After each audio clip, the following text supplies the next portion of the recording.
ইসতামসাকা বিল উরওয়াতিল উসকা লান ফিসামা লাহা। আল্লাহু আকবার বলেন।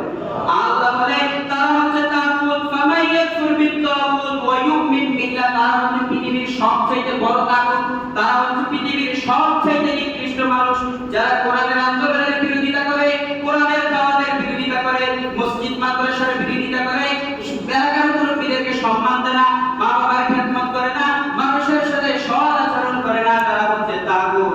বলেন তো তাগুতের সাথে থাকবো নাকি মুমিনদের সাথে থাকবো? জোরে বলেন, তাগুতের সাথে থাকবো না মুমিনদের সাথে থাকবো? মুমিনদের সাথে থাকবো। তাগুতের সাথে আমাদের কোনো সম্পর্ক নাই, চিন্তা করে ঠিক কিনা? আমরা সব সময় যারা কোরআন শিখে তাদের পক্ষে থাকবো। আল্লাহর হাবিব বলেছেন খায়রুকুম মান তাআল্লামা